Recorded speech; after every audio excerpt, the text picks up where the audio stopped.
சாதாரணமாக ஒரு விஷயத்தை ஒரு செய்தியை தெரிந்து கொள்ள வேண்டும் என்றால் நாம் முன்னெல்லாம் ஒரு நூலகத்தை அணுகுவோம், அல்லது நம்முடைய நண்பர்களை அணுகுவோம், அவர்களிடமிருந்து செய்தியை சேகரிப்போம்.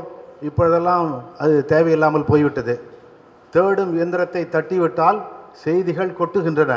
அந்த கொட்டுற செய்தி பாதிக்கு மேலே குப்பையாக இருக்கலாம், நல்லதாகவும் இருக்கலாம். அதை ஆராய்ந்து எடுத்துக்கொள்ள வேண்டியது நமது பொறுப்பு. அதே போல் நீங்கள் ஆரணி என்று ஒரு கூகுள் சர்ச்சில் போட்டிங்கன்னா சுவிட்சர்லாண்டிலே ஒரு ஊர், வெஸ்ட் ஜெர்மனியிலே ஒரு முனிசிபாலிட்டி, கலிஃபோர்னியாவின் கவர்னராகவும் ஒரு ஹாலிவுட் ஆக்டராக இருந்த ஆர்னால்ட் ஷ்வார்ஸ்நேகர் ஒரு செல்ல பெயர் ஆர்னி. அவருக்கும் ஆரணிக்கும் சம்பந்தம் இல்லை.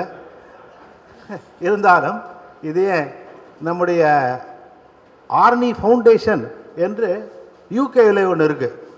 அதுக்கும் ஆரணிக்கு ஏதாவது சம்பந்தம் இருக்கான்னு பார்த்தா அதுவும் இல்லை.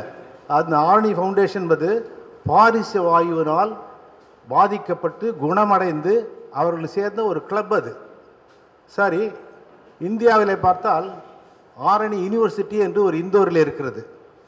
இந்த யூனிவர்சிட்டிக்கும் ஆரணிக்கு ஏதாவது சம்பந்தம் இருக்கானா அதுவும் கிடையாது.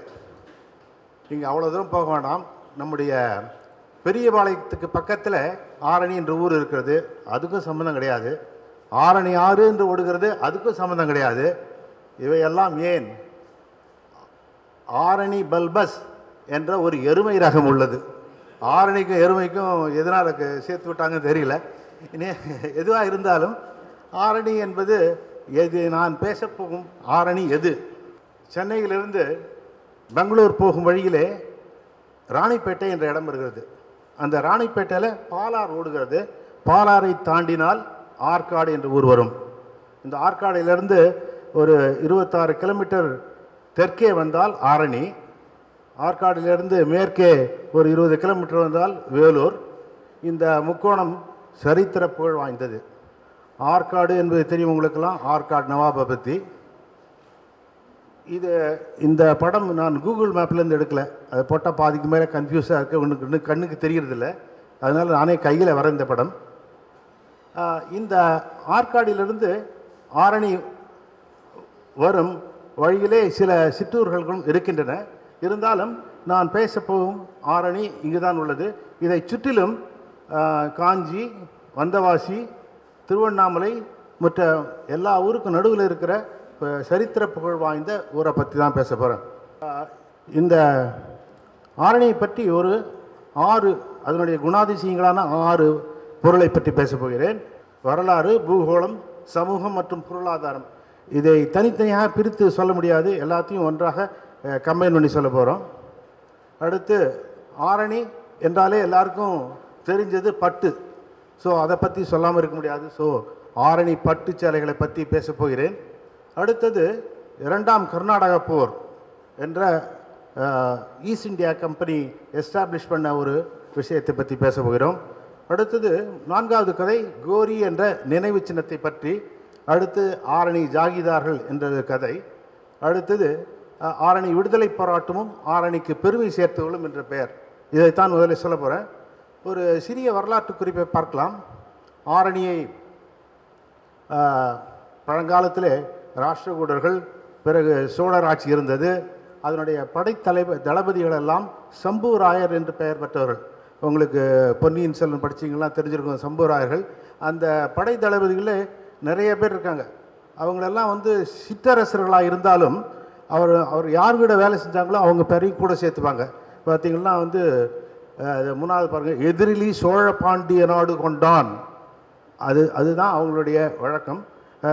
2ஆம் ராஜாதிராஜ சோழன்கிட்ட செய்த தளபதியாக இருந்த எதிரிலி சோழ சம்புவராயருக்கு அவர் இலங்கை படையெடுப்பதற்கு முன்னாமே அவருக்கு ஒரு கிராமத்தை தானமாக கொடுக்கிறார் அந்த சோழவர்மன். அந்த அளவுக்கு அவர்களுக்கு திறமை, வீரம் மிகுந்திருந்தது. அடுத்தது 3ஆம் குலோத்துங்கன் இடத்தை வேலை செய்தார்கள் 2ஆம் ராஜாதிராஜன். இந்த பிறகு ஹொய்சால வம்சம் வந்த பிறகு 3ஆம் வீரபல்லா அந்த காப்பைய நாயக்கர் என்பவர்கள், அந்த வருஷம் அங்கே மார்க் பண்ணியிருக்கேன். அவங்க தான் இவர்களுக்கு ஒரு பட்டத்தை கொடுத்து இடத்தையும் கொடுக்கிறார்கள். பல்குண கோட்டத்து நிர்வாகியான வென்று மண் கொண்ட ஏகாம்பரநாத சம்புராயரை நியமித்தார்கள். இவருடைய தலைநகரம் படைவேடு படைவீடு என்று சொல்லக்கூடியது. இது ஆரணியிலிருந்து ஒரு 18-20 கிலோமீட்டர் மேற்கே உள்ளது. அதற்கு பிறகு விஜயநகர ஆட்சி வந்தது. விஜயநகர ஆட்சிக்கு பிறகு சோழர் ஆட்சி முடிவு. அதற்கு பிறகு சம்புவராயர்கள் ஆட்சியும் ஒரு முடிவுக்கு வந்தது. அது 1375 முடிவுக்கு வந்தது. இது எப்படி தெரியும்னா, ஒரு வடமொழி காவியம் மதுரா விஜயம் என்பது விஜயநகர மன்னனுடைய மனைவி கங்காதேவி எழுதியது. அதிலே அவர் குறிப்பிட்டிருக்கிறார், இதோட சம்புவராயர் ஆட்சி முடிந்து விட்டது என்று. பிறகு விஜயநகர வம்சம், சங்கம வம்சம், துளுவ வம்சம், அரவீடு வம்சம் என்ற வம்சம் எல்லாம் ஆண்டு கொண்டிருந்தது. அதற்கு பிறகு கடைசியிலே மராட்டா அரசர் ஷாஜி, அவர் தான் வீர சிவாஜியின் தகப்பனார். அவர் சவுத் இந்தியாவிலலாம் எல்லாரையும் வென்று கொண்டு வரும் பொழுது ஆரணியை வென்று அவருடைய படை தளபதியான வேதாஜி பாஸ்கர பண்டிடம் ஆரணியும் ஒரு 100 கிராமங்களையும் ஒப்படைத்தார். அவர்தான் ஆரணியின் முதல் ஜாகிர்தார் என்று பெயர். அது 1640. அதிலிருந்து கடைசியாக 1948 விடுதலை அடையும் வரை அவருடைய ஜாகிர்தார் ஆட்சி இருந்தது. அடுத்து இதில் புகழ்பெற்ற சம்புவராயர்கள் பெயரை மட்டும் குறிப்பிடுகிறேன், நேரம் இருக்காது சொல்கிறதுக்கு. அவர்களுக்கு ராஜ கம்பீர ராஜ்யம் என்று பெயர் வைத்திருந்தார்கள். அதில் 1268 பாருங்கள், பெயரெல்லாம் அத்திமல்லன் சம்புவராய பெருமான், கண்ணுடையான், எதிரிலி சோழநாடு கொண்டான் என்று பெயர். இந்த எதிரிலி என்பது அவருடைய பட்டப்பெயர் போல் சேர்த்து கொண்டார்கள். இங்கே ஒன்று எதிரொலி, இங்கே ஒன்றும் இல்லையே, கிழக்கு இதெல்லாம் சரியாதுன்னு இருக்கு. ஜம்பு மகரிஷி கோத்திரத்தைச் சேர்ந்த ராஜ நாராயண சம்புவராயர் என்பவர் இருந்தார். இந்த சம்புவராயர் பற்றி எங்கிருந்து எடுக்க முடியிருந்தென்றால், நிறைய கல்வெட்டுகள் உள்ளன. இந்த நிறைய கல்வெட்டுகளில் கடைசியில் உள்ள பெருநல்லூர் ஏகாம்பரநாதர் கோயில் கல்வெட்டிலே ராஜநாராயண சம்புவராயர் என்பதை அவர் மட்டும் குறிப்பிட்டிருக்க ஒரு கல்வெட்டை மட்டும் காட்டுகிறேன், ஒரு சாம்பிளுக்காக. இதுதான் பெருநல்லூர் ஏகாம்பரநாதர் கோயில் கல்வெட்டு. இது எதற்காக கட்டினால், இவருடைய எழும்போதையன் கங்கையாடி மாதையன் என்ற ஒருவருக்கு, அவருடைய அகமது முதலியார், அவருக்கு ஒரு கிராமத்தையே தானமாக கொடுக்கிறான். எதற்காக கொடுத்தார் என்றால், அவரை சம்புவராயரின் அஸ்தியை கங்கை கரையிலே போய் கரைத்து அங்கே சிரார்த்தம் செய்து திரும்பி வந்ததற்காக அவருக்கு கிராமத்தையே தானம் கொடுக்கிறார். அதுவும் இல்லாமல் டாக்ஸ் கலெக்ஷனுடைய பொறுப்பையும் அவரிடம் கொடுக்கிறார். இதுவரை ஒரு சிறிய இன்ட்ரடக்ஷன் ஆஃப் த ஹிஸ்ட்ரி. இப்போ நான் பேசப்போது ஆரணி என்ற அந்த பெயர் காரணம் என்ன, நீங்கள் இதில் விக்கிபீடியாவில் போனீங்கன்னா ஒவ்வொருத்தரும் ஒரு ஊகமாக கொடுக்குறாங்க. ஆரண்யம் என்ற வடமொழி சொல்லிலிருந்து வந்தது என்று, அல்லது ஆர் என்றால் அத்தி, அதனால் அத்திக்காடு நிறைந்தது என்று. அது தவறு. நமது செந்தமிழ் சொற்பியல் பேரகராதி, அதாவது தமிழ் வர்ச்சுவல் அகாடமியிலே ஒரு பேரகராதி போயிருக்கிறார்கள். அதில் அவர்கள் ஆரணி பற்றி குறிப்பிட்டிருக்கிறார்கள். 6 + அணி என்று இருந்தால் அது ஆரணி வல்லின ரகரமாக இருந்திருக்க வேண்டும். ஆனால் அது கிடையாது. 6 + அணி என்பது ஆரணி. ஆர் என்றால் ஆத்தி மரம். இது ஆத்தி மரம்னா ஆத்திக்கு அவுத்திக்கீராக இருக்கணும், அந்த மரம் இல்லை. இது காமன் மவுண்டன் எபனி என்று கிட்டத்தட்ட ஒரு மந்தாரை மரம் மாதிரி இருக்கும். அதற்கு சரக்கொன்றைக்கும் இன்னொரு பெயர் ஆர் என்று. ஆகவே 6 + அணி என்பது இந்த சரக்கொன்னை, அணி என்றால் அழகு செய்தல், வரிசை.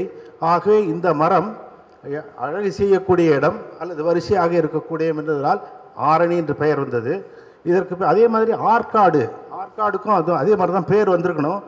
ஆற்காடு பெயர் அகநானூறு பாடல்களிலே வந்துள்ளது. ஆற்காட்டு கிழார் மகான் வெள்ளை மகனார் வெள்ளைக்கண்ணனாத்தார் சங்கப்புலவர் ஒருத்தர் மென்ஷன் பண்ணியிருக்கார். ஆனால் அந்த ஆரணியை பற்றி அவர் மென்ஷன் பண்ணலை. இந்த ஆரணி நாம் இவ்வளோ தூரத்து வந்தாச்சு. இப்போது ஆரணிக்குள்ளே என்டர் பண்ண போகிறோம்.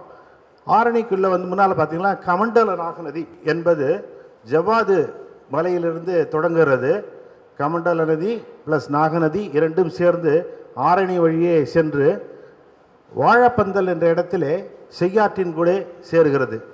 இந்த செய்யாறும் கமண்டல நாகநதியும் சேர்ந்து பாலாற்றிலே போய் கலக்கிறது. பாலாற்று கலக்கும் இடம் திருமுக்கூடல் என்ற இடம். அந்த திருமுக்கூடலிலே செய்யாறு, பாலாறு, வேகவதி என்ற 3 ஆறுகள் போய் சேருது. அது கடைசியிலே நம்முடைய கிழக்கு கடற்கரை உள்ள இடம் வந்து வாயலூர் என்ற இடம். அந்த வாயலூரிலே பாலார் போய் சேருகிறது.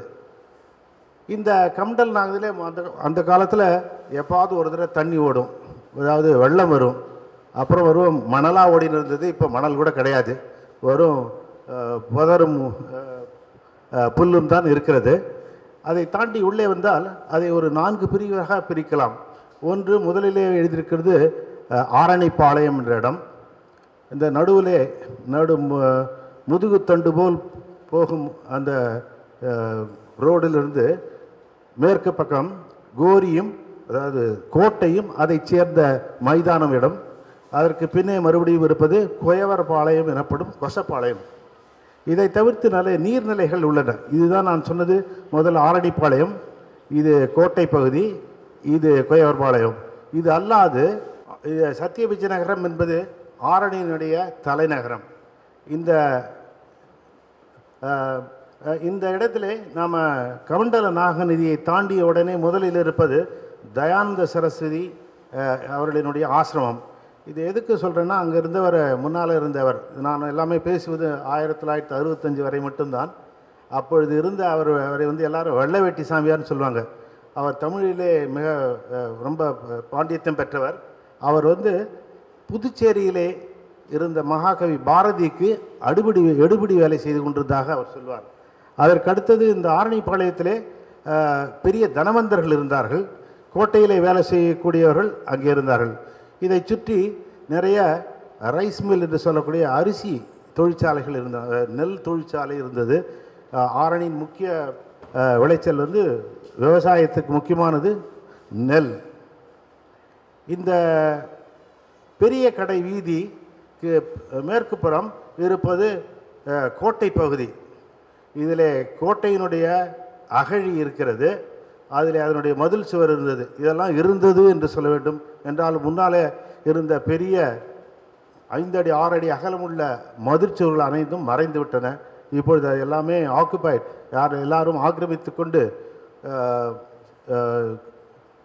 நிறைய கட்டடங்கள் கட்டி அகழியையும் தூத்து விட்டனர். ஸோ இப்பொழுது அகழியும் இல்லை, கோட்டை மதிலும் இல்லை.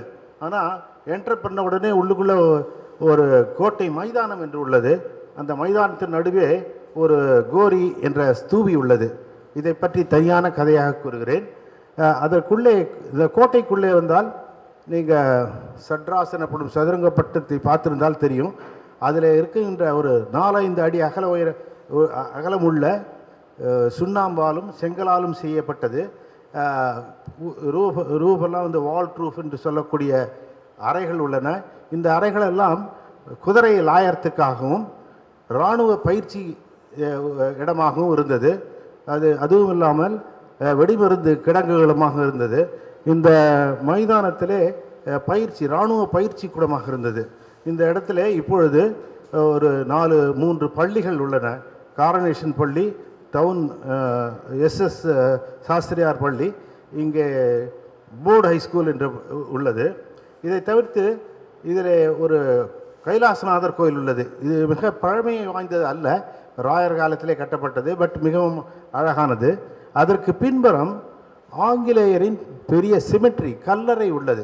அது கிட்டத்தட்ட ஒரு 26 கல்லறைகளுக்கு மேல் இருந்தது. அவை இருக்கும் இடம் இப்போ தெரியவில்லை, அதை பற்றி நான் பிறகு பேசுகிறேன். அந்த இடத்த விட்டு பின்னால் வரும்பொழுது இதுதான் குயவர்பாளையம், இதுதான் எலைட் ஏரியா என்று சொல்லக்கூடிய வக்கீல்கள், மருத்துவர்கள், பெரும் நிலச்சுவாந்தார்கள், வீடெல்லாம் சொந்தமாக வச்சிருக்கிற அவர்கள் எல்லாம் இருந்தார்கள். இந்த ரோட்டில் கிட்டத்தட்ட ஒரு 10-15 வக்கீல்கள் இருந்தார்கள். இந்த ஒரு 10-15,000 இருக்கக்கூடிய ஜனங்கள் இருக்கக்கூடியதுக்கு 10-15 வக்கீல்கள் எதற்கு என்று நீங்கள் கேட்கலாம். எல்லாமே மெயின்லி சாராய சண்டை, சாராயம் அல்லது வரப்பு இந்த பக்கம் அந்த பக்கம் மாற்றி போடுறதுக்காக இருந்தது. அங்கே உள்ள பிரபலமான வழக்கறிஞர்கள் எல்லாம் ரொம்ப படித்தவர்கள். இதில் அங்கே வந்து இருக்கிற ஒரு வழக்கறிஞர் கூட இப்போ இங்கே வந்திருக்கிறார். வழக்கறிஞர் ஜெகதீசன், அவர் தகப்பனாரெல்லாம் பெரிய வழக்கறிஞர். இங்கே ஐ டோன்ட் நோ, இதற்கு பிறகு இந்த ஆரணியினுடைய முக்கியமான என்ன சொன்னேன்னா விவசாயம் என்ற உடனே உங்களுக்கு தெரியும், விவசாயத்தில் ஈடுபட்டவர்கள் மெயினாக வந்து வன்னியர்கள் எனப்படும் கவுண்டர்கள். அவர்களுடன் இந்த பெரும் அதர் பிரிவுகள் இருந்தார்கள். அவர்களுடன் தாழ்த்தப்பட்ட மக்களான தலித்துகளும் இவர்களும் சேர்ந்து தான் ஒரு நெற்களஞ்சியத்தையே உண்டாக்கினார்கள். ஆரணி இஸ் ஃபேமஸ் ஃபார் சம்பா, ஆற்காடு சம்பா என்று சொல்வார்கள், கிச்சிலி சம்பா என்று சொல்வார்கள். அதற்கு அதை நிறையவே செய்தார்கள். அதை தவிர்த்து அடுத்தது நெசவு தொழில்.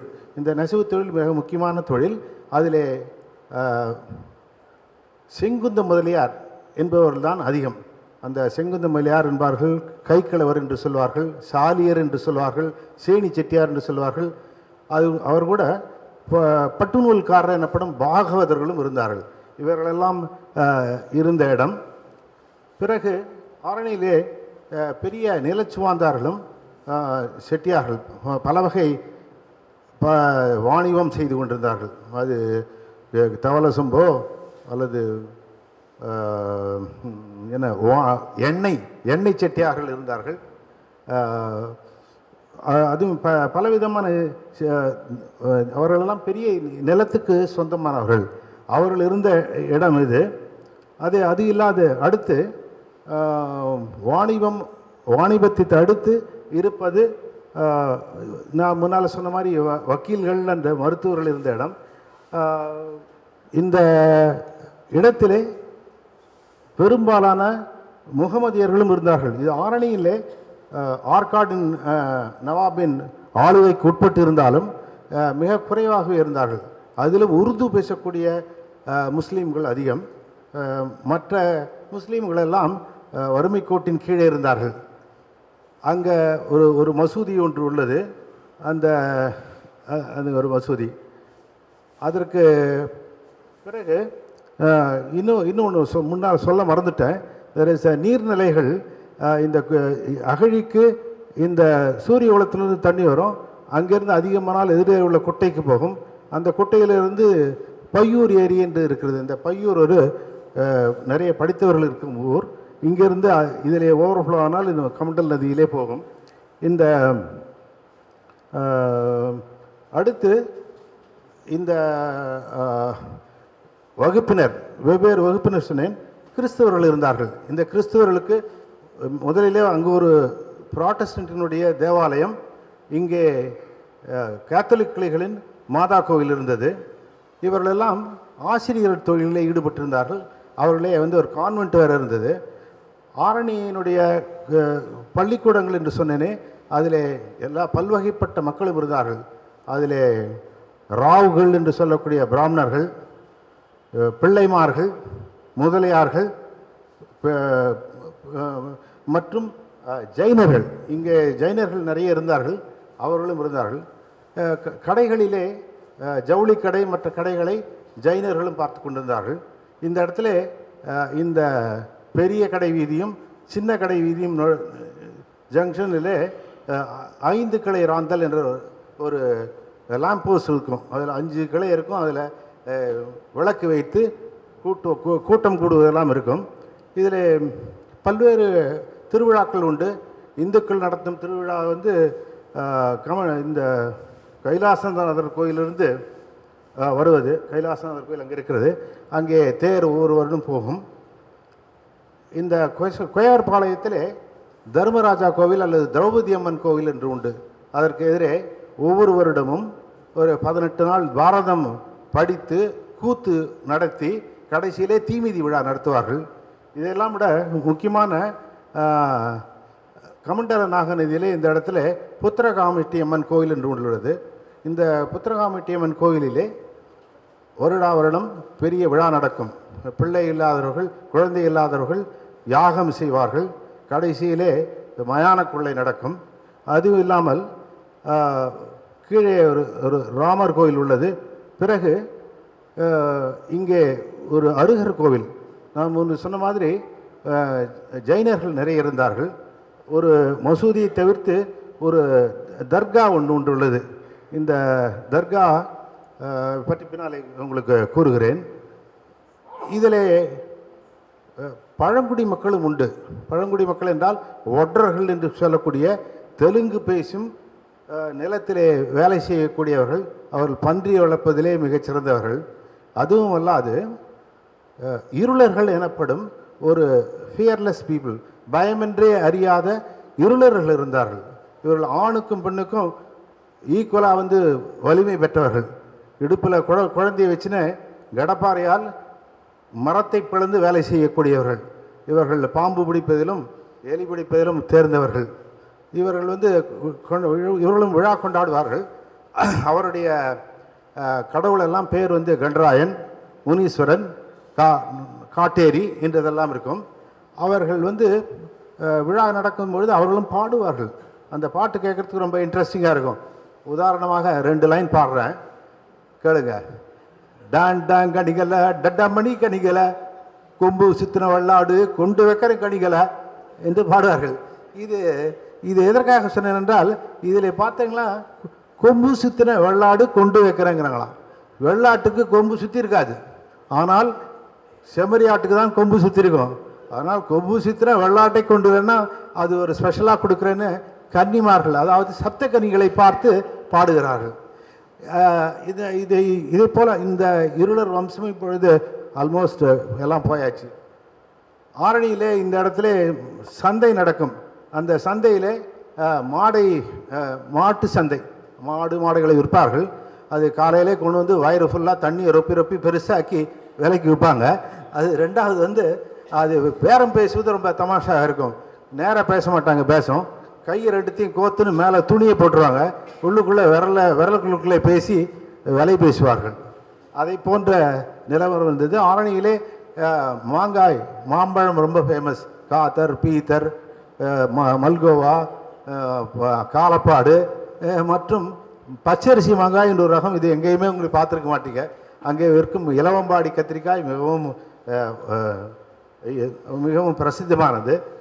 இந்த பல்வகைப்பட்ட மக்களை கொண்ட ஒரு நல்லிணக்கம் இருந்தது. ஆனால் வெறும் தாழ்த்தப்பட்ட ஹரிஜன மக்கள் முன்னேற்றும் வழியாக இல்லை. அது அதை பற்றி டீட்டெயிலாக அதை பற்றி பேசுகிறேன். ஒன்லி ஆஃப்டர் இண்டிபெண்டன்ஸ் தே குட் கம் அப். அடுத்து இதுதான் ஆரணியின் கோட்டை நிலை. இதை பாருங்கள், இது எங்கே அகழி இருக்குது, எங்கே கோட்டை இருக்குது, எல்லாமே மூடிப்பட்டது. இதை பாருங்கள், இதுதான் இந்த கண்டராயன், அகழியில் உள்ள கண்டராயன் இருக்குது. அதில் ஒரு கல்வெட்டு இருக்குது. இதை தான் இருளர்கள் மற்றும் மற்றவர்கள் வருவார்கள். இதுதான் இந்த கைலாசநாதர் கோயில் என்பது. அதன் கீழ்தளம் கல்லால் பட்டது. மேலே ராயர் காலத்திலே உள்ள சுதை உள்ள உள்பக்கம். இது லேட் சோழா பீரியடில் இருந்த சிற்பம், செப்பு சிற்பம்.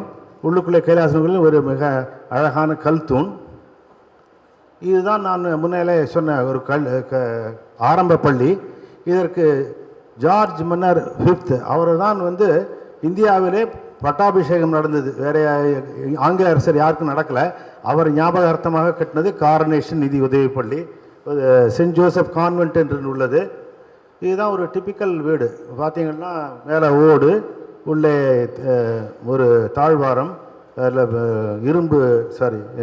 மர தூண்கள், உள்ளே முற்றம், தாழ்வாரம் போன்றவைகள் உள்ளன. இது பக்கத்தில் இருந்த தர்கா. இது ஒரு கிட்டத்தட்ட ஒரு 400 வருஷத்துக்கு முன்னால் இருக்கும். அக்பர் அலிஷா அவுலி தர்கா என்று. நான் முன்னே சொல்ல மறந்ததில், இந்த முஸ்லீம்களின் பண்டிகையான மொஹரம் மிக விமரிசையாக நடைபெறும். அதுக்கு அப்போ புலி வேஷம் போட்டுன்னு வருவாங்க. வேறு விதமான பண்டிகைகளை சந்தனக்குடம் ஜல்சா என்று சொல்வார்கள். அந்த பண்டிகையும் ரொம்ப விமர்சையாக நடத்துவார்கள். இந்த சுஃபி பெரியவர் இறந்த சமாதியிலே ஒரு வருடமும் விழா நடக்கும். ஆரணியிலே நான் முன்பு சொன்னேன், ஆங்கிலேயர்களின் கல்லறை இருந்தது. நிறைய கல்லறை, 29க்கு மேலே. இதில் ஒரு படம் எடுத்து ஒரு 10 வருஷத்துக்கு முன்னால் எடுத்த படம். இந்த கல்லறையினுடைய லெப்டினன்ட் தாமஸ் மன்ரோ என்பவர் 1789 இறந்திருக்கார். இந்த தாமஸ் மன்ரோவுக்கும் நம்முடைய ஃபேமஸ் சார் தாமஸ் மன்ரோவுக்கும் கன்ஃபியூஸ் பண்ணிக்காதீங்க. இவர் வேறுபட்டவர். இவர் இறந்ததை பற்றி அந்த இதில் இருக்கிறது. இதே போன்ற கல்லறைகள் நிறைய இருக்கின்றன. இதில் பாருங்கள், டிஐ டேனர் என்பவர் இருக்கிறார். இது வந்து 42வது வயதிலே 1790 இறந்தவர். இவர் பே மாஸ்டர் ஜெனரல் ஆஃப் ஆர்மிக்காக இருந்தார். இதே மாதிரி நிறைய கல்வெட்டுகளை நீங்கள் இன்ஸ்கிரிப்ஷன்ஸ் அண்ட் டூம்ஸ் ஆஃப் இந்தியா என்ற வெப்சைட்டுக்கு போனீங்கன்னா எல்லாமே இருக்கும். அதுவெல்லாம் இப்பொழுது காணவில்லை. ஏதோ 1 2 தான் இருக்குது. மற்ற அனைத்தும் எங்கு போய்விட்டது என்று தெரியவில்லை. இதை பற்றி டீட்டெயிலாக இதில் கொடுத்துருக்காங்க, நீங்கள் படித்து பாருங்கள். ஒரு இன்ட்ரெஸ்டிங் நேம், மினர்வா வாட்டர்ஸ் என்பவர் 1815 இறந்திருக்கார். இப்பொழுது ஆரணியிலிருந்து வெளியிலே வந்துவிட்டோம். அது பக்கத்திலே அடையபலம் என்ற ஊர் உள்ளது. இது அப்பைய தீட்சர் என்ற பெரும் பண்டிதர் இருந்தார். அவர் வந்து சங்கரரின் ரீஇன்கார்னேஷன் என்று சொல்வார்கள். அவர் பாண்டியத்தை பார்த்து வேலூரில் இருந்த பொம்மைய நாயக்கன் என்ற அரசன் அவருக்கு கனகாபிஷேகம் செய்தான். அந்த பொருளை கொண்டு காலகண்டேஸ்வரர் கோயிலை கட்டியிருக்கிறார். அதனுடைய படங்களே. அடுத்து ஆரணிக்கு ஒரு 5-6 கிலோமீட்டரிலே பூண்டி என்ற இடம் இருக்கிறது. இந்த பூண்டி என்பது சமணர் கோவில். மிக அழகான கோவில். 13ஆம் நூற்றாண்டிலே கட்டப்பட்டது. இந்த அருகர் கோயிலுக்கு நிறைய பேர் இருக்கிறது. இது உள்ளுக்குள்ளே பாருங்கள். இது ஏஎஸ்ஐ ப்ரொடெக்டட் டெம்பிள். இதை ரெனோவேட் பண்ணியிருக்காங்க. ஒரு 10-60 வருஷத்துக்கு முன்னாலே அப்படி இருந்தது. இப்போது இந்த மாதிரி பண்ணியிருக்காங்க. இருந்தாலும் இது நல்ல முறையிலே செய்திருக்கிறார்கள். இவருக்கு பொன்னெழில்நாதர் என்று பெயர். பொன்னெழில்நாதர் இப்பொழுது இப்படி தான் இருக்கிறார். இந்த வீர வீர ஜீனாலயம், அது சோழர் காலத்திலே வீர வீர ஜீனாலயம் என்று பெயர். பக்கத்திலே பார்சுவநாதர், தலைக்கு மேலே பாம்பின் குடை உள்ளது. அதற்கு பக்கத்திலே இருப்பவர் தெரியும் உங்களுக்கு. அது ஒரு ஸ்கேலுக்காக தான் இருக்கார், வேறு எதுக்கும் இல்லை. அதுக்கு அடுத்தது திருமலை அல்லது அரகந்தகிரி சமணர் கோவில். இது கிபி 1000 1600 வரை. இது அங்கேருந்து அனதர் ஒரு 10 கிலோமீட்டர் தள்ளி இருக்கிறது. இது மிகச்சிறந்த கோவில். இது ஒரு பெரிய மலை இல்லை, சிறிய மலை. அதில் ஒரு 100 ஸ்டெப் மேலே ஏறி போனால் சிகாமணிநாதர் என்ற 17 அடி உயரமுள்ள சிலை இருக்கிறது. அதில் மேலே திருவடிகள் எனப்படும் பாதங்கள் உள்ளன. வழியில் இன்னொரு கோயில் இருக்கிறது. கீழே பார்த்தீங்கன்னால் ஒரு கோவில் காம்ப்ளெக்ஸ் உள்ளது. இதில் முதல்ல மகாவீரர் ஆலயம், நேமிநாதர் ஆலயம், குந்தவை ஜீனாலயம். இது ராஜராஜனின் சகோதரியான குந்தவை கட்டியதாக கூறப்படுகிறது. முதலிலே சமண மதத்தில் இருந்தாகவும் பின்பு இந்து மதத்திற்கு மாறியதாகவும் கூறப்படுகிறது. இங்கே ஒரு ராஜராஜன் சிலையும் இருக்கிறது என்று சொல்கிறார்கள். அது எங்கே இருக்குன்னு தெரியல. இந்த இடத்திலே பார்த்தால் ஒரு குகை உள்ளது. அதற்குள்ளே உள்ள சிற்பங்கள் இல்லை, சித்திரங்கள் மிக அழகாக இருக்கும். இப்போது அடுத்தது இதுதான் அந்த மகாவீரர் ஆலயம். பின்னாலே தெரிவது குந்தவை ஆலயம். இது கிபி 13ஆம் நூற்றாண்டிலிருந்து செய்தது. உள்ளே இருக்க மண்டபம் ஒரு 70 அடிக்கு 15 அடி பெரிய மண்டபம். அமர்ந்த நேமிநாதர் ஒரிஜினல் சிலையில் அவரை பின்னப்படுத்தி விட்டார்கள். அதனுடைய சுதை இப்பொழுது செய்திருக்கிறார்கள். குகை பகுதியிலே போனால் மேலே தள சித்திரங்கள், இந்த சித்திரமெல்லாம் 10ஆம் நூற்றாண்டிலே செய்யப்பட்டது. சுவர் சித்திரங்கள் எல்லாம் 14ஆம் நூற்றாண்டிலே இருக்கப்படுது. மறுபடியும் நான் தான் என்ன இருக்கேன், ஒரு ஸ்கேலுக்கு தான், மற்றபடி என்னையே போட்டுக்கொண்டு வேண்டிய அவசியம் இல்லை. மலைக்கு மேலே ஏறினால் 17 அடி உள்ள சிகாமணிநாதர், நேமிநாதருக்கு இன்னொரு பெயர் சிகாமணிநாதர். அவர் இது ஒரு புடைப்பு சிற்பமாக உள்ளது. தனியான சிற்பம் இல்லை, மிக அழகான சிலை, மிக நேர்த்தியாக செய்யப்பட்டது. அதற்கு மேலே இந்த மாதிரி பாதங்கள் நிறைய இருக்கின்றன. இந்த பாதம் மலைக்கு மேலே இருக்கிற அங்கே ஒரே ஒரு மரத்தை பார்த்தீர்களா, அது தேவ அலரி என்ற மரம். அதிலிருந்து பூக்கும் பூக்கள் காற்றிலே அடித்து விழுந்தால் அந்த பாதங்களிலே விழும். அது பார்க்க கண்கொள்ளா காட்சி. இது பாகுபலி இருக்கும் இடம். இதுவரை என்னுடைய முதல் கதை முடிந்தது. இது 2ஆம் கதை. இந்த 2ஆம் கதை இங்கே 4-5 பெண்கள் தான் வந்திருக்காங்கன்னு நினைக்கிறேன். அவங்களுக்கு முக்கியமாக தெரிய வேண்டியது ஆரணி பட்டுச்சேலைகளின் கதை. இந்த பட்டுச்சேலையை பற்றிய விட அதனுடைய பின்னணியில் இருக்கிற நெசவாளிகளை பற்றியும் நீங்கள் கட்டாயம் தெரிந்து கொள்ள வேண்டும். அவர்கள் நிலை மிகவும் மோசமான நிலையில் இருந்தது. அவர்கள் என்ன பண்ணுவாங்கன்னா, பட்டு சேலைக்காக பட்டை வாங்கி கொள்வார்கள். வாங்கும்பொழுது ஒரு அட்வான்ஸ் மணி வாங்குவாங்க. வாங்கி பிறகு அதை வீட்டிலே போய் அதை நெய்து திரும்பவும் கொண்டு வந்து கொடுத்து அதனுடைய கூலியாக எடுத்து செல்வார்கள். இந்த மாதிரி பர்மனெண்ட்டாக கடன் வாங்கி அவர்கள் ஆல்மோஸ்ட் ஒரு பாண்டட் லேபர் மாதிரி இருந்தாங்க. அந்த காலம் 1948க்கு பிறகு தான் அவர்களுக்கு ஓரளவுக்கு விடுதலை கிடைத்தது. கூட்டுறவு சங்கங்கள் ஆரம்பித்த பிறகு அவர்களுடைய நிலை ஆரம்பித்தது. இப்போது எனிகம் த ரொமான்டிக் சைட் ஆஃப் பட்டுகளை பார்க்க வேண்டும். கவலைக்குரிய நெசவாளிகள் நிலையை பற்றி சொல்லாமல் இப்போது அடுத்தது பட்டை பார்க்கலாம். ஒரு சிறிய வரலாற்று குறிப்பு. பட்டு உங்களுக்கு தெரியும் சீனாவிலிருந்து வந்தது. அந்த சீனாவிலிருந்து அரேபியாவுக்கு போகும் வழியிலே இந்தியாவுக்கும் வந்துட்டு போனாங்க. 2500 ஆரம்பிக்கப்பட்டது. நம்முடைய இந்தியாவுக்கு பாகிஸ்தானிலுக்கு முல்டான், சிந்து, சூரத் வழியாக கடைசியாக அரேபியா போன பொழுது இந்தியாவிலே குஜராத் மாநிலத்துக்கு வந்தார்கள். இது அத்தனை வருடங்கள் கழித்து கிபி 1620 தான் இங்கிலாந்தில் பட்டு உற்பத்தி செய்ய முனைந்தார்கள். அதற்காக 1,00,000 மல்பரி மரங்களை எடுத்து நட்டார்கள். 1850 தான் அமெரிக்காவிலே உற்பத்தி. ஆனால் அவர்கள் அதிக அட்வான்ஸில் போய் சிந்தட்டிக் சில்க் டைப் செய்ய ஆரம்பித்து விட்டார்கள். இது சில்க் ஆரம்பமே நம்முடைய குஜராத் மாகாணத்தில் தான் ஆரம்பித்தது. அங்கே இருக்க பட்டு நூல்காரர்கள் அல்லது பற்றாயர்கள் என்று பெயர் அவர்களுக்கு. அவர்கள் மிகச்சிறந்த பட்டு நெய்வதிலே பட்டு நெய்வதும் அல்லாமல் முறுக்கேற்றுவது, சாயம் ஏற்றுவது, நுண்ணிய வேலைப்பாடுகள் எம்ப்ராய்டரி என்று சொல்லக்கூடிய அதை செய்வதிலே மிகச்சிறந்தவர்கள். அவர்கள் பெரிய தறிகளை வைத்து வியாபாரம் செய்து கொண்டிருந்தார்கள். 1192 முகமது கோரி படையெடுக்கும் பொழுது அங்கிருந்த பெரும் தறிகளை எல்லாம் உடைத்து நொறுக்கி எரித்து விட்டார்கள். அதற்கு பிறகு அங்கிருந்த பற்றாயர்கள் என்பவர்கள் அங்கிருந்து ஓடி காசி பக்கம் போன்றார்கள். நிறைய பேர் விஜயநகரம் பக்கம் வந்தார்கள். சில பேர் விஜயநகரத்திலே அவருக்கு தஞ்சம் கொடுக்கப்பட்டு அவர்களை மிக நல்ல நிலையிலே வைத்திருந்தார்கள். அந்த விஜயநகரத்திலிருந்து பிறகு மைசூர் பக்கம் சில பேர் வந்தார்கள். சில பேர் தஞ்சாவூர், கும்பகோணம், காஞ்சிபுரம் என்று வந்தார்கள். இந்த காஞ்சிபுரத்திலே காஞ்சிபுரம், காஞ்சி என்பது பட்டுகளின் அரசன் என்றால் ஆரணி பட்டுகளின் அரசி. ஏனென்றால் பட்டு உற்பத்தியிலே, பட்டு நெசவு தொழிலிலே, பட்டு சேலைகளிலே மிகச்சிறந்தது காஞ்சிபுரம் என்று சொல்வார்கள். ஆனால் இந்த காஞ்சிபுரம் பட்டுக்கும் ஆரணி பட்டுக்கும் ஒரு பட்டிமன்றம் வைக்கலாம், எது பெட்டர்னு. Of course I am not qualified for that. Maybe என்னுடைய மனைவி சித்ரா ஹரியரனும் அவங்க அவங்களும் பத்மபிரியா அவர்களும் they are capable of saying. அவங்க ஆல்ரெடி 57 சேலைகள் போட்டிருக்கிறார்கள். எனியும் அந்த பட்டு சேலை அவர்கள் ஆரணியிலே தமிழ்நாட்டில் இருந்த நெசவாளிகள் மிகச்சிறந்த நெசவாளிகள். பட்டிலே அவ்வளவுக்கு அனுபவம் கிடையாது. ஆனால் குஜராத் பட்டு நெசவாளிகளும் தமிழ்நாட்டு நெசவாளிகளும் சேர்ந்து மிக உன்னதமான சேலைகளை செய்தார்கள். இதை பற்றி முன்னாலே ரொம்ப கஷ்டப்பட்டு ஒரு சேலை செய்கிறதுக்குன்னா கிட்டத்தட்ட 15-20 நாள் எடுப்பாங்க. ஆனால் 1733 ஜான் கே என்பவர் ஃப்ளையிங் ஷட்டில் என்ற பறக்கும் நாடாவை கண்டுபிடித்தார்.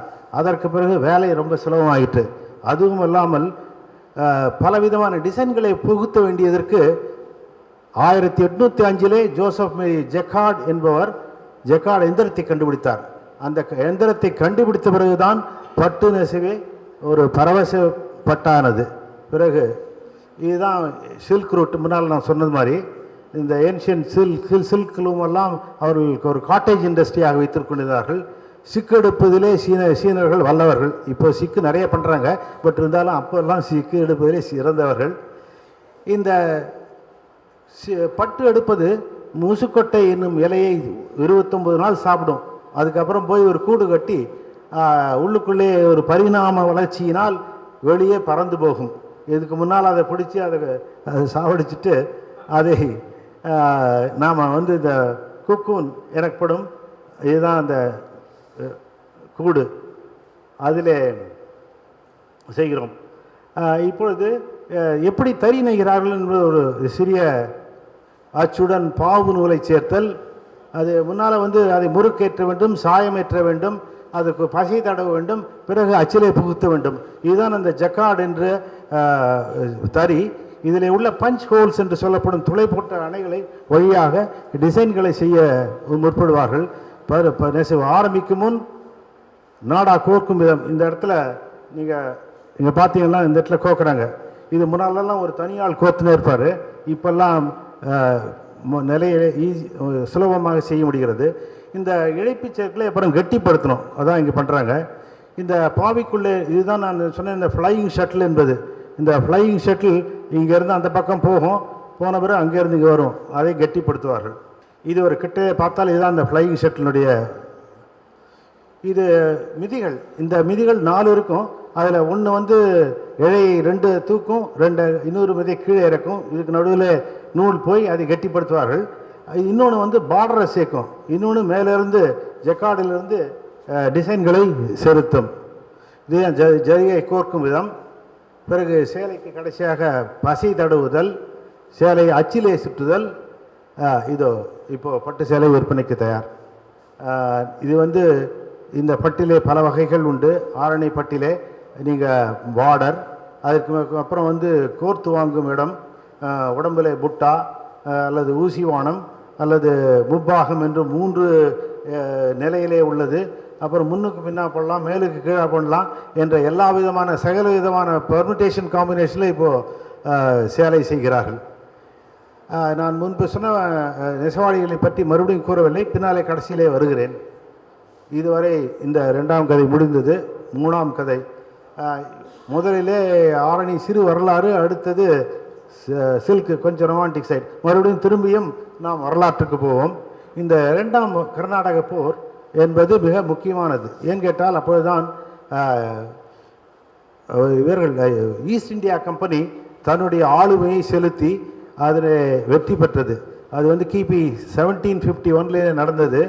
இந்த களம் பூண்டி என்ற ஆரணிக்கு பக்கத்திலே உள்ள நதிக்கரையிலே டிசம்பர் 3 வரலாற்று குறிப்பிலே பார்த்தால் முதல் கர்நாடக போரிலே ஒரு ஸ்டேல்மேட் ஆகிப்போச்சு. அது 7 ஆண்டு ஆங்கில பிரெஞ்சு சண்டைக்கு பிறகு மதராசப்பட்டினத்தை பிரெஞ்சுக்காரர்கள் பிடித்திருந்தார்கள். அதை திரும்ப கொடுக்க வேண்டியிருந்தது. திரும்ப கொடுத்த பிறகு அப்போ டூப்ளே தான் கவர்னர் ஜெனரலாக இருந்தார். அதை கொடுத்த பிறகு மறுபடியும் தகராறு ஆரம்பிக்கிறது. எப்பொழுதெல்லாம் இங்கிலாந்துக்கும் பிரான்ஸுக்கும் சண்டை நடக்கிறதோ அப்பொழுதெல்லாம் இங்கே நடக்கும். இதை முதல் நாள் கர்நாடக போரில் அந்த மாதிரி திருப்பி கொடுத்த பிறகு முகலாயரின் சரிவு, பிறகு ஹைதராபாத் நைஜாமின் மறைவு, அங்கே இருக்கும் சக்சஷன் தகராறு. நாசிர் சங் என்பவர் மகன், அவருடைய சிஸ்டர் சன் முசாவர் சங், 2 பேரும் சண்டை போட்டுக்கிறாங்க. அது அப்படியே ஆர்காட்லேயே ரிஃப்ளெக்ட் ஆகிறது. இப்போது பிரெஞ்சும் ஆங்கிலம் 2 பக்கம் சேர்ந்துன்னு அவங்க செய்வது என்ன செய்தார்கள் என்பதைத்தான்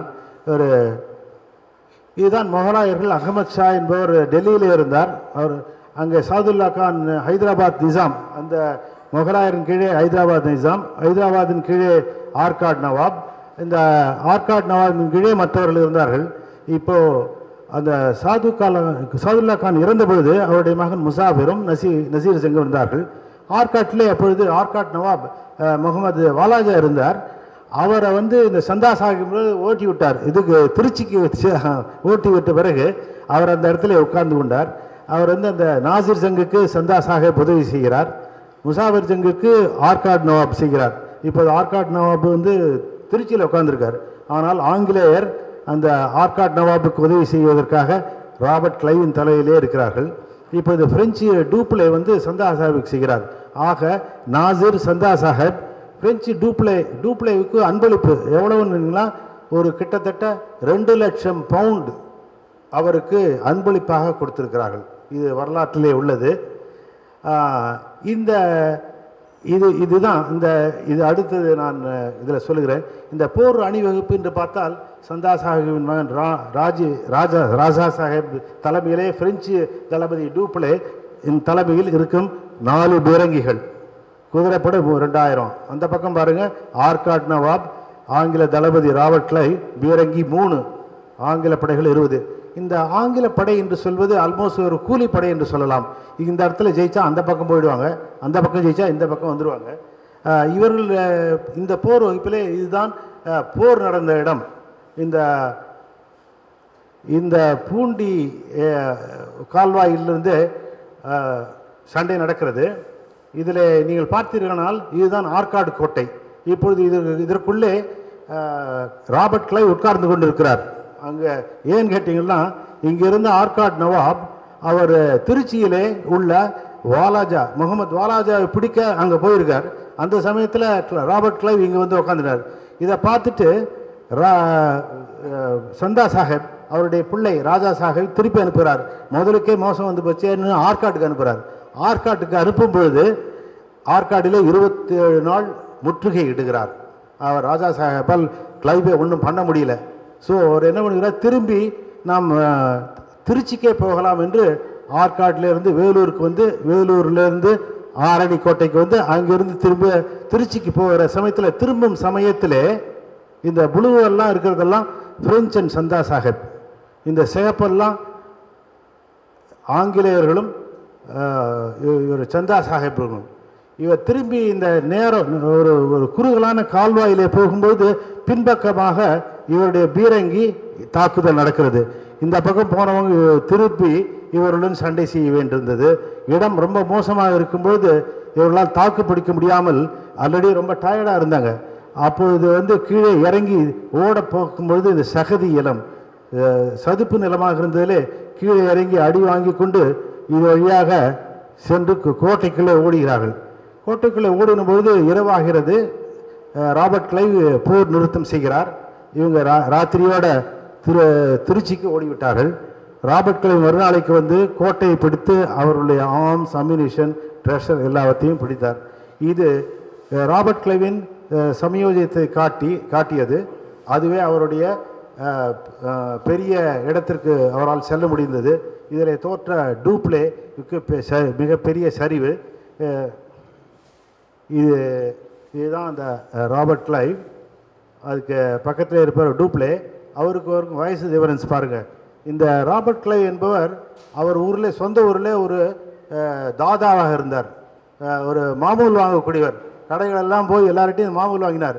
இவருடைய தொந்தரவு தாங்க முடியாமல் அவங்க அப்பா அவங்க சிஸ்டர் வீட்டுக்கு அனுப்புகிறாங்க. சிஸ்டரையும் தாங்க முடியாமல் அவங்க ஈஸ்ட் இந்தியா கம்பெனி கப்பலில் ஏற்றி விடுகிறார்கள் 16 வயதிலே. அதில் ஏறும் பொழுது அது கல்ஃப் ஆஃப் பிரேசில் என்ற இடத்துல போகும்பொழுது கப்பல் பழுதடைகிறது. அப்போ அதை அந்த ஒரு 8 மாதத்தை உபயோகப்படுத்தி அவர் போர்ச்சுகீஸ் கற்றுக்கிறார். அதை கற்றுக்கொண்டு மதராசப்பட்டத்துக்கு வரும்போது ஒரு சாதாரண கிளார்க், ஒரு கோடவுன் இன்சார்ஜாக இருக்கிறார். பிறகு டூப்ளே மதராசப்பட்டத்தை பிடித்த பொழுது அவர் கைதியாகிறார். பிறகு அங்கிருந்து தப்பி கடலூருக்கு செல்கிறார். அதற்கு பிறகுதான் அவருடைய இராணுவ அறிவை வளர்த்து கொண்டு பின்னாலே டூப்ளேயை தோற்கடித்து அவரை ஓட்ட விட்டு அனுப்பிட்டார். Dupleix was disgraced, went back to France and மிக கஷ்டப்பட்டார். இந்த ராபர்ட் கிளைவ் ரொம்ப வருஷம் இங்கே இருந்து ஈஸ்ட் இந்தியா கம்பெனி முடிந்து ஆங்கில அரசை அமைத்தார். பிறகு இங்கிலாந்துக்கே திரும்பி போனார். திரும்பி போகும்போது அங்கே அவர் மேல் கரப்ஷன் சார்ஜஸ் இருந்தது. எக்கச்சக்கமான ப்ரைஸ் எல்லாம் அவர் வாங்கினார்னு சொல்லிட்டு எதிர்த்து நின்ற இவர் பார்லிமெண்ட்லேயே மெம்பரானார். பிறகு அங்கே பிடிக்காமல் மறுபடியும் திரும்பி இந்தியாவுக்கு வந்தார். ஆனால் இங்கேயும் முடியவில்லை. அதற்குள்ளே அவர் ஒரு ட்ரக் அடிக்ட் ஆகிட்டார். போதைக்கு ஆதகனால் திரும்பி போய் இறந்து போனார். இதுவே அவருடைய கதை. இதுவே 2வது கர்நாடக போர். அடுத்தது இது ஒரு சிறிய கதை, ஒரு கிளைக்கதை என்று சொல்வார்களே அது. கோரி என்றால் என்ன? இது வந்து ஆரணியில் கோட்டை மைதானத்துக்குள்ளே போனால் நடுவில் ஒரு ஸ்தூபு இருக்குது பாருங்க. இதற்கு பெயர் கோரி என்று பெயர். கோரி என்றால் சாதாரண ஃபேர் ஸ்கின்ட் மேன் என்று பெயர், ஆர் ஃபேர் ஸ்கின் லேடி. அதற்கு தான் கோரி என்று சொல்வார்கள். So fair skin man was perhaps buried here. அதை பற்றி பார்க்கலாம். இப்போது இதுதான் அந்த கோட்டை மைதானத்திலே உள்ள ராபர்ட் கெல்லியினுடைய நினைவு சின்னம். 1792 இவர் கர்னலாக இருந்தவர். இவருக்கு தான் இந்த ஸ்தூபி. எதற்காக இந்த ஸ்தூபி? இந்த 10 அடிக்கு 10 அடி, ஒரு 40 அடி உயரத்திலே செங்கலிலும் சுண்ணாம்பிலும் செய்யப்பட்ட ஸ்தூபி எதற்காக கட்டப்பட்டது? ஸ்தூபியின் கீழ்பாகத்திலே ஒரு படிமக்கல்லிலே ஒரு 10 வரிகள் எழுதப்பட்டுள்ளன. என்ன எழுதப்பட்டுள்ளன? இந்த secret memory of colonel Robert Kelly என்று ஆரம்பித்து அவருடைய ஞாபகார்த்தமாக அவர் வீரம் கருதி மிக்க மரியாதையுடன் லெப்டினன்ட் கர்னல் அர்பன் விகோஸ் அவர்களால் இந்த புனித நினைவு சின்னம் கட்டப்பட்டது. இது புனித நினைவு சின்னம் கட்டினதை பற்றின கதைகளை நாம் பார்ப்போம். இந்த ராபர்ட் கெல்லியினுடைய சிறிய வரலாற்று குறிப்பு, இவர் ஒரு இன்ஜினியர். அவர் வந்து ஈஸ்ட் இந்தியா கம்பெனியில் சேரும்போது ஒரு சர்வே இன்ஜினியராக இருந்தார். அவர் மதராசப்பட்டினத்திலேருந்து திருச்சினாப்பள்ளிக்கு போய் அங்கே சில ட்ரைனிங் கொடுத்தார் வீரர்களுக்கு. அங்கே இருக்கும்போது அவருடைய சபார்டினேட், இம்மீடியட் சபார்டினேட்டை தன்னுடைய கைத்துப்பாக்கியால் நேராக எடுத்து சுட்டு விட்டார். இது சிப்பாய் கழகம், அதாவது வேலூர் சிப்பாய் கழகத்துக்கே அடிவித்தது. அதுதான் ஒரு காரணம் என்று கூறுகிறார்கள். இந்த ராபர்ட் கெல்லி பிறகு அவரை வந்து ஆரணிக்கு அனுப்பினார்கள், அவரை சிப்பாய்களை தயார்படுத்தும்படி. அங்கே வந்த பொழுது அவருக்கும் கர்னல் விகோஸ் அவருடைய சபார்டினேட் தான், அவருக்கும் மோதல். இது நீங்கள் வெஸ்டர்ன் சினிமா பார்த்தீங்கன்னா 2 பேர் கன்னை ட்ரா பண்ணின்னு டியூவலுக்கு கூப்பிடுவாங்க, சவால் சண்டை பண்ணுவார்கள். அந்த மாதிரி அவர் சவால் சண்டை கூப்பிட்டார். அது ஒரு பிரால் என்று சொல்லக்கூடிய பாரிலே நடந்த தகராறு கடைசியிலே ஒரு டியூவலிலே முடிந்தது. அதில் ராபர்ட் கெல்லி இறக்கிறார்.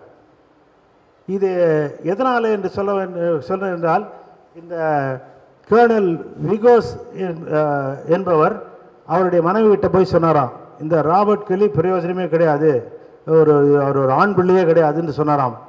அவருடைய மனைவி அதை போய் கர்னல் விகோஸனுடைய மனைவிட்ட போய் சொன்னாங்களாம். அந்த கர்னல் விகோஸ் மனைவி அவனுடைய ஹஸ்பண்ட் கெல்லியை கூப்பிட்டு, நீ ஒரு ஆண் பிள்ளையாக இருந்தால் அவருடன் சண்டை போட்டு ஜெய் என்று சொன்னார்களாம். இந்த சபதம் பாஞ்சாலி காலத்திலேருந்தோ அல்லது சீதா காலத்திலேருந்தோ வருது. பட் இருந்தாலும் அவர் சொன்ன உடனே வீரம் கொண்டு ராபர்ட் கெல்லி கத்தி சண்டை போட்டு அவர் இறந்தார். இது மாதிரி சண்டைகள் நடவது மிக சாதாரணம் என்று நிறைய பேர் இந்த லெஃபான் அப்படின்ற ஹிஸ்டாரியன் எழுதுகிறார். ஏதாவது ஒரு சின்ன சண்டைக்கெல்லாம் போடுவாங்கன்னு. பட் இது ஒரு சின்ன சண்டையாக தெரிஞ்சதில்லை. இது must be a love triangle. ஏனென்று கேட்டால், சாதாரணமாக ஒருத்தர் இறந்தால் யார் அவருக்கு சூவி கட்ட வேண்டும்? அவருடைய மனைவி கட்ட வேண்டும், அல்லது அவருடைய நண்பர்கள் கட்ட வேண்டும், அல்லது அரசாங்கம் கட்டணும். இது யாருமே செய்யலை. யார் செய்தது? இந்த யார் கொன்றாரோ, அதாவது விகோஸ் என்பவரின் மகன் அர்பன் விகோஸ் என்பவர், அவரும் கர்னலாக இருக்கார். அவரும் வந்து படையில் ஜாயின் பண்ணுறார். அவர் வந்து ஆரணிக்கு வரார். இவங்க இந்த மரியம், அவருடைய கெல்லியினுடைய மனைவி பெயர் மரியம். மரியத்தை மீட் பண்ணுறார். அவரோட என்ன பேசினார்? சமாதானமோ சண்டையோ என்ன தெரியல. அவர்கிட்ட மன்னிப்பு கேட்குறாரான்னு தெரியல. ஆக மொத்தத்தில் அவர் வந்து ஸ்தூபி எழுப்புகிறார். அந்த ஸ்தூபிக்கு பிறகு மரியம் வந்து 1837 இறக்கிறார். சென்ட் தாமஸ் மவுண்ட்லே கண்டோன்மெண்ட்லேயே இன்னும் உறங்கி கொண்டிருக்கிறார். இது வந்து காதலா, வீரமா அல்லது சமாதானமா? அதை நீங்கள் எல்லாத்தையும் படிச்சுட்டு எனக்கு சொன்னீங்கன்னா இட் யூஸ்ஃபுல். இதுதான் இந்த சின்ன கோரியின் கதை. அடுத்து ஆரணி ஜாகிதார் என்பவர்கள், முன்னால் நான் சொன்ன மாதிரி வேதாஜி ஜாகீர் வரலாறு, ஜாகீர் வம்சாவழிகள், ஜாகீர் சின்னம், ஜாகீர் அரண்மனைகள், ஜாகீர் பொழுதுபோக்கு. இந்த ஜாகீரை பற்றி நான் டீட்டெயிலாக அது சொல்ல போவதில்லை. சிவாஜியினுடைய தந்தை ஷாஜி கொடுத்தது, அதுதான் ஆரணி ஜாகீர். அவர்கள் 1948 வரை ஆண்டார்கள் என்பதே மிகப்பெரிய விஷயம். அப்படின்னா எல்லார்கிட்டையுமே, அது ஆற்காடு நவாபாக இருக்கட்டும், ஹைதராபாத் நைசாமாக இருக்கட்டும், அல்லது ஆங்கிலேயராக இருக்கட்டும், எல்லார்கிட்டையுமே அவங்க ஃப்ரெண்ட்லியாக இருந்தாங்கன்னு அதில் எழுதியிருக்காரு. அமைதியுடன் இருந்தது. பிறகு ஒவ்வொருத்தரையும் ஜாகீர்தார் இறந்தால் அவருடைய மைனர் குழந்தைக்கு அரசை கொடுக்க முடியாது. அந்த சமயத்தெல்லாம் ஆற்காடு போய் அவர் அதை எடுத்துப்பார், ஆரணி ஜாகீரை எடுத்துக்கொள்வார். அதற்கு வந்து ஈஸ்ட் இந்தியா கம்பெனி தூபம் போட்டு ஆமாம் எடுத்துக்குப்பான்னு சொல்லும். அவர் மறுபடியும் கோர்ட்டுக்கு போவார். கோர்ட்டுக்கு போனால் இல்லை இது செல்லுபடி ஆகாது என்று சொல்லி இது மாதிரி ஒரு நிறைய தடவை நடக்குது. இதில் பாருங்கள், இது வந்து ஹிஸ்டாரியன் ஹோம்ஸ் என்பவர் அவருடைய புத்தகம் ஹிஸ்ட்ரி ஆஃப் இந்துஸ்தானில் இந்த ஆரணி ஜாகீர் பற்றி மிகவும் பெருமையாக எழுதியிருக்கிறார். அவருக்கு விரோதிகளே கிடையாது, மிக நல்லவர் என்று கூறுகிறார். இது வந்து 1762 ஏற்பட்ட உடன்படிக்கை தான் முக்கிய காரணம். அதுதான் கோர்ட் எவ்ரி டைம் அதை தான் வந்து சொல்லி, இதனால் நீங்கள் எடுத்துக்கொள்ள முடியாது. The court of directors of saint fort George ஒவ்வொரு தடவையும் ஜாகீருக்கு சாதகமாக சொல்லுகிறார். ஹைதர் அலி திப்பு சுல்தான் வந்தபொழுதும் அவர்களும் எடுத்தார்கள், திரும்பவும் கொடுக்க வேண்டியதாக போயிட்டு கடைசியிலே 10வது ஜாகீர்தார் சீனிவாசராவ் என்பவர் மறைந்தார். அதை பற்றி நான் சொல்லுகிறேன். பிறகு அதற்கு வந்த ஜாகிர்தார் ஒழுங்கற்ற ஆட்சி நடத்தினார்கள். இதுதான் வந்து அவருடைய வம்சாவளி. அதில் வந்து இதில் பார்த்தீர்கள்னால் இந்த 10வது ஜாகிர் சீனிவாசராவ் என்பவர் தான் மிகவும் அறிவாளி, படித்தவர். அவர் வந்து ஜனங்களுக்கு ரொம்ப நல்லது செய்யணும்னு நினைச்சார். அவர் வந்து தான் முதல்ல ஏரியில் இருக்க தூர்வாரி மற்ற நல்லவைகளெல்லாம் செய்தார். அவங்க அப்பா சேர்த்து வச்ச பிள்ளை எல்லாம் ஒழிப்பான்னு சொல்லுவாங்க. அந்த மாதிரி அவருக்கு பிறகு வந்தவர் இவர் ரொம்ப மோகம், ரேஸில் மோகம், குதிரையில் மோகம், மற்ற எல்லாவற்றிலும் இருந்தவர். அதற்கு பிறகு கடைசியாக 12வது ஜாகிர்தாருக்கு பிறகு 1948 ஜாகீர் முடிந்தது. இதில் பார்த்தீங்கன்னால் 12வது ஜாகீரின் மனைவி ஒரு பெரிய பரம்பரையிலிருந்து வந்தவர்கள். அது மைசூர் திவான் பரம்பரை. அது பூர்ணையா என்ற பரம்பரை. அவர் வந்து ஹைதர் அலிகிட்ட வேலை பண்ணார், திப்பு சுல்தான்கிட்ட வேலை பண்ணார், மைசூர் மகாராஜிட்ட வேலை செய்தார், ஆங்கிலேயருடன் ஒப்பந்தம் செய்தார். பிறகு அவரே ஒரு திவான் ஆகினார். அவரே ஒரு ஏலந்தூர் என்ற இடத்திலே ஜாகீர்தாரனார். இவருடைய பேரனின் பேத்தி தான் அந்த பூர்ணையா வம்சத்திலே வந்தவர். இந்த ஜாரணிகளுக்கு கோட் ஆஃப் ஆர்ம்ஸ் என்று சொல்லக்கூடிய ஒரு சிறப்பு அம்சம் உள்ளது. இதுதான் ஆரணி ஜாகீரின் சின்னம். இந்த சின்னத்தில் என்ன பெர்தியூம் ஃபெர்ரம் ஒப்டெய்னி என்று எழுதியிருக்கிறது. By God and my sword I have obtained என்று கூறுகிறார். இந்த சின்னத்திலே மேலே உள்ள ரைஸ் டாம் அண்ட் கத்தி இருக்கிறது. இது சாதாரணமாக கல்லறைகளில் தான் பார்க்க முடியும். அதையே இது வச்சார் தெரியல. இது வந்து நம்முடைய சட்ராஸ் சதுரங்கப்பட்டத கோட்டத்தில் மேலே பாருங்கள். இந்த இந்த கத்தி, இந்த ஆர்ம்ஸ், இதுதான் அவரிடம் இருக்க இது. அடுத்து அவர்கள் கட்டிட பிரியர்கள். கட்டிடம் கட்டியிருக்காங்க 2 கோட்டை. ஒன்று திவான் கானா என்று சத்திய விஜய நகரத்திலே கட்டியிருக்கிறார். இதுதான் சத்திய விஜய நகரத்தின் வரைபடம். அதில் இந்த இடத்துல அவர் அரண்மனை கட்டியுள்ளார். இந்த அரண்மனையின் தோற்றம் 1825 நியோ கிளாசிக்கல் ஸ்டைலிலே கட்டின படம். அதனுடைய குதிரை வீரர்கள் இருக்கிறார்கள். இங்கே பார்த்தீங்கன்னா இன்றைக்கு இப்படி தான் இருக்குது. அந்த பேலஸ் சர்க்காரால் எடுக்கப்பட்ட பிறகு அது ஒரு அக்ரிகல்ச்சரல் ஆஃபீஸ் அல்லது ஒரு பெண்கள் பள்ளியாக உபயோகித்தார்கள். ஆனால் இது வந்து ஒரிஜினலாக ஜாகீர்தார் மனைவி, குழந்தைகள், அவருடைய கெஸ்ட் விருந்தாளிகள் மட்டும்தான் இங்கே இருந்தார்கள். அவர் இருப்பது வேறு இடம். அவருக்குன்னு தனியாக இன்னொரு பங்களா கட்டின்னு அவருக்கு ஒரு இங்கிலீஷ் கேர்ள் ஃப்ரெண்ட் இருந்தாங்க. அதற்காக அங்கே போயிட்டார் அவர். இப்போது அரண்மனையின் நிலைமையை பாருங்கள். உள்ளே எல்லாம் உடஞ்சி கிடக்கு. இப்படி தான் இது வந்து அழகான தூண்கள். இந்த திருமலை நாயக்கன் மகாலிலே உள்ள பில்லர் போல் அவ்வளோ உழவழப்பாக இருக்கும். இப்போ மேலே உள்ள லெண்டலுக்கு மேலே இருக்கிற பகுதியெல்லாம் எவ்வளவு இது வந்து அந்த தூண், இது பிலாஸ்டர் எனப்படும் புடைப்பு தூண். இதுக்கு மேலே இருக்கிற தூளமெல்லாம் உடஞ்சின்னு இருக்குது வேலைப்பாடுகள்.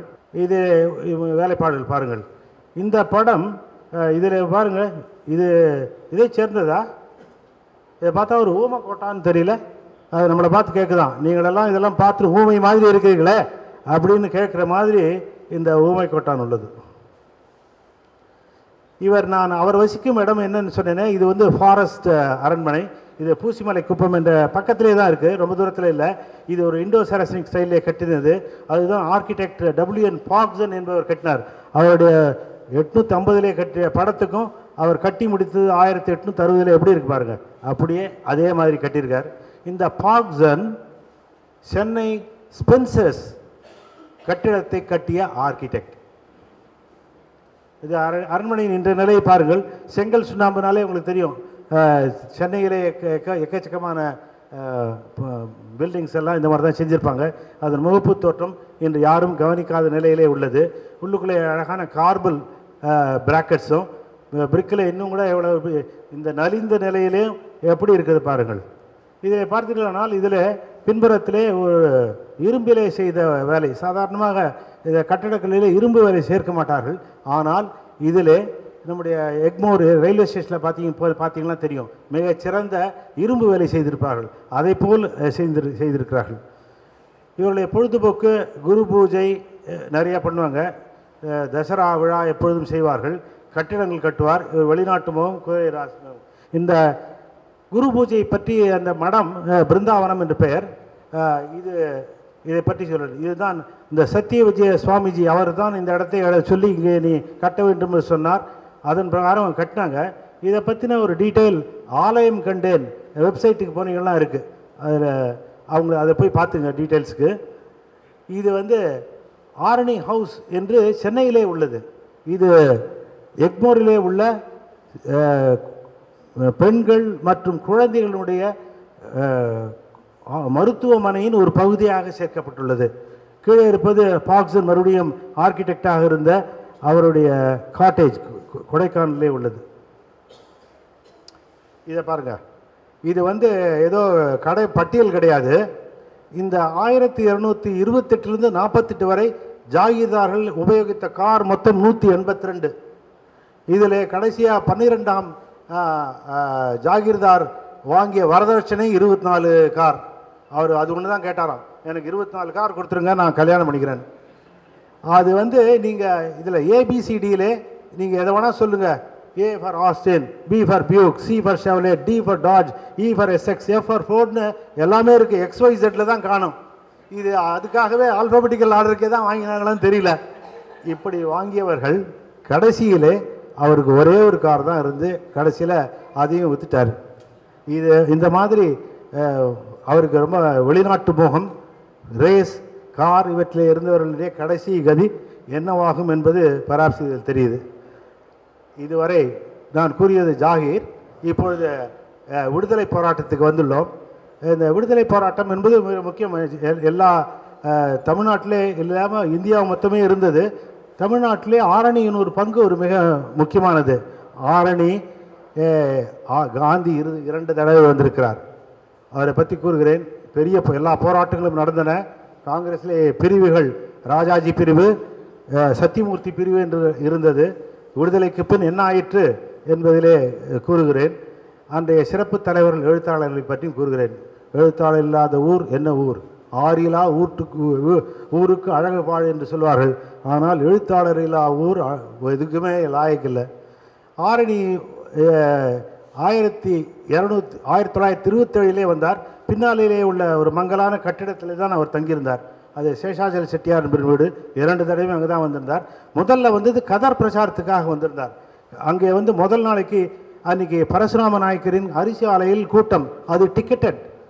ஒவ்வொருவரும் 10 ரூபாய் கொடுத்தால் தான் உள்ளே போக முடியும். அதற்கான ஆலையிலே கூட்டம் பண்ணி அதற்கு பணம் வசூல் செய்தார். மாதர் கூட்டம் கூட்டினார். ஈவினிங் தான் கோட்டை மைதானத்திலே வரி வசூல் கூட்டம் நடந்தது. 1934 மறுபடியும் வந்தார். அப்பொழுது டாக்டர் பாபு ராஜேந்திர பிரசாதுடன் நாம் இப்போ உட்கார்ந்துருக்கோமே, இதனுடைய சொந்தக்காரர் தக்கர் பாபா அவரும் கூட அவரோட போனார். அது வந்து கன்னியாகுமரியிலிருந்து சென்னைக்கு வரும் பாத யாத்திரையை வரும்பொழுது ஆரணியிலே வந்தார். அது முக்கியமாக தீண்டாமை ஒழிப்பு. அந்த அங்கிருந்த சேரிகளிலே இருந்த ஹரிஜன் மக்கள் எல்லாம் தலித்துன்னு இப்போ சொல்லணும். அவங்க வந்து போய் கேட்டாங்க, எங்களுக்கு தனியாக கோவில் கட்டி கொடுங்கன்னு. அவர் சொன்னால், இல்லை, அது கூடவே கூடாது. இந்த காஸ்ட் ஹிந்துஸ் உங்களை கட்டாயம் அவர்கள் அனுமதிக்க வேண்டும், அதற்காக நான் பாடுபடுவேன் என்று கூறி சொன்னார். அந்த நிலை மாறியதா என்று நீங்கள் தான் சொல்ல வேண்டும். அவர் பள்ளி ஆரம்பிக்கவும் நிதி சேர்த்தார். அவர் பெரிய போராட்டங்களாக நிறைய நடந்தன. அதை பற்றிய டீட்டெயில்ஸ் நான் ரொம்ப சொல்ல வரவில்லை. அதில் போராட்ட வீரர்களும் முக்கியமாக பார்த்தீர்களானால் பரசுராம நாயக்கர், சுப்பிரமணிய சாஸ்திரியார், கோவிந்தராஜ் நாயுடு, ஆலால் சிட்டி. இது எதற்காக போட்டேன் என்றால், அஜித் சாஹிப்பு பலவிதமான நாயக்க எல்லா விதமான ஜாதியினரும் சேர்ந்து இதை போராட்டத்திலே ஈடுபட்டார்கள். ஆனால் முன்னால் சொன்ன மாதிரி தாழ்த்தப்பட்ட மக்கள் இருக்கிற இடமே தெரியாமல் அவர்களை ஒதுக்கி வைக்கப்பட்டனர். இது போராட்ட வீரர்களுக்கு பிறகு இது காங்கிரஸில் 2ஆக பிரிந்து சொன்னேன். ஒன்று சத்தியமூர்த்தியின் பிரிவு, இன்னொன்று ராஜாஜி பிரிவு. சத்தியமூர்த்தி பிரிவிலே காமராஜர் தான் முக்கிய ஆள். அதுக்கு பக்கத்தில் உட்காந்து என்னுடைய தகப்பனார் டாக்டர் ஹரிஹரன் என்று பெயர். அவர் வந்து ஆரணியில் வந்து ஆலோசனை கேட்கிறார், என்ன செய்யலாம் எப்படின்னு. இது வந்து எதுக்காக இந்த படம் போட்டதுங்கன்னா, இது கூட்டுறவு வங்கியினுடைய படம். பட் முக்கியமாக எதுக்காக போட்டேன்னா, இங்கே உட்காந்துருக்கிற இவர் தான் ஆரணியின் கலெக்டர் வெங்கட்ராமன் என்பவர். அவருக்கு பக்கத்தில் இருக்கிறார் பாருங்க, இவர் பெயர் சாந்தா. இவர் பிரபல எழுத்தாளர் ஆர்.கே. நாராயணின் சகோதரி. அதற்காகத்தான் இந்த படத்தையே நான் போட்டது. இது ஆரணி பட்டு கைத்தறி கூட்டுறவு சங்கத்தை ஆரம்பித்தார். அதில் வந்து ஹரிஹரன் நகர் என்ற பெயரிலே என் தகப்பனார் ஆரம்பித்தது. இதை பற்றி அடுத்த இதில் சொல்லுகிறேன். இதில் பெருமை சேர்த்தவர்கள் சிலர் என்று பெயர்களை குறிப்பிடுகிறேன். அதில் ஆரணி ஜாகீர் வித்வானாக நரசிம்ம நாயுடு இருந்தார். அவருடைய பிள்ளை ராதாகிருஷ்ண நாயுடு கிளாரட் வித்வானுக்கு கலைமாமணி கொடுக்கப்பட்டது. ஆரணியிலே மிகச்சிறந்த தமிழ் ஆசிரியராக இருந்தவர் முத்துசு மாணிக்க முதலியார் என்பவர். அவர் பிறகு காஞ்சி தொண்டை மண்டலாதிபதி ஞானப்பிரகாச சுவாமிகளாக மாறிவிட்டார். இது அடுத்தது மிக முக்கியமானது. பாவே மாணிக்க நாயக்கர் என்பவர் தமிழ் ஒலிமுறையை எந்த ஒலியையும் வரைந்து காட்டும் திறமுடையது என்பதை நிரூபித்து காட்டினார். எங்கள் வெஸ்லி ஸ்கூலில் யூனிவர்சிட்டி ஆஃப் மெட்ராஸின் கிடை செய்தாராம். இதை பற்றி எனக்கு அதிக விவரம் இல்லை. 1926 பராப்ஸ் மணிவண்ணன் தெரிந்திருக்கலாம். ஒலிமுறையை எழுத முடியும், தமிழினால் எழுத முடியும் என்று நிரூபித்து காட்டினார் என்று குறிப்புள்ளது.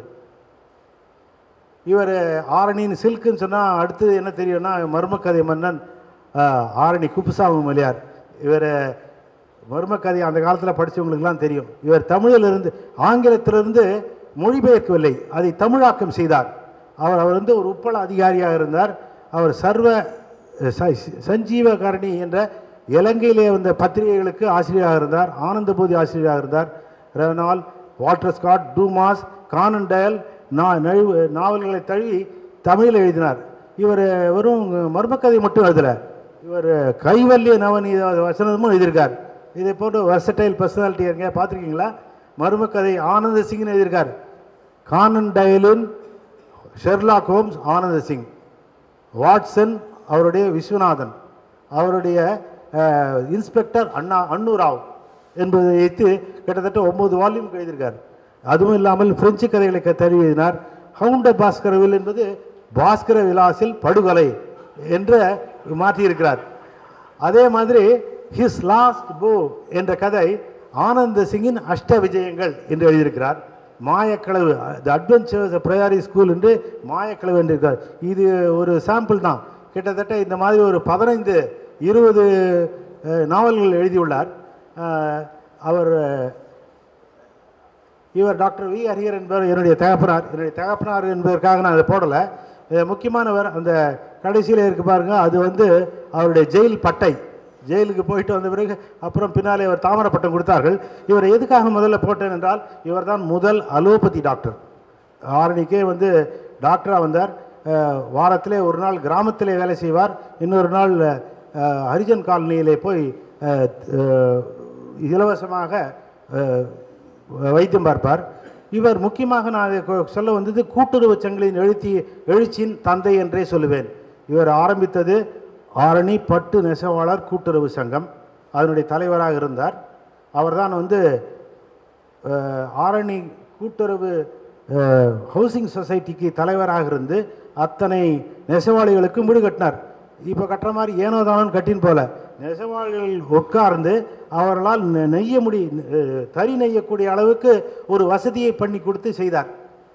அதுவும் இல்லாமல் ஆரணி கூட்டுறவு வங்கி, ஆரணி கோஆபரேட்டிவ் ஸ்டோர்ஸ் எல்லாவற்றிலுமே இருந்து செய்தார். அதனால் அவரை நான் சேர்த்திருக்கிறேன். இவர் ஆரணி போராட்டத்திலே மிகவும் பழமையானவர், முதல்வர் பரசுராம நாயக்கர் என்பவர். இவர் பள்ளிக்கூடம் வருவதிலே முக்கியமானவர்.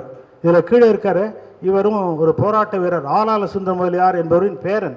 இவர் தான் முதல் பட்ட பொறியாளர். இவர் வந்து எலக்ட்ரிக்கல் இன்ஜினியரிங் படித்தார் அந்த காலத்தில். சென்னையில் வந்து ஆரணியிலிருந்தே வந்து முதல் மனிதன். இதை கல்விக்கு ஒரு ஸ்கூல் ஆரம்பிக்கணும்னு சொல்லி எத்தனை பேர் கையொப்பம் போட்டிருக்காங்க பாருங்கள். வசுபால நயினார், துரைசாமி ஐயங்கார், கோவிந்தா செட்டியார் என்று அனைவரும் சேர்ந்து எடுத்த முயற்சி தான் அது.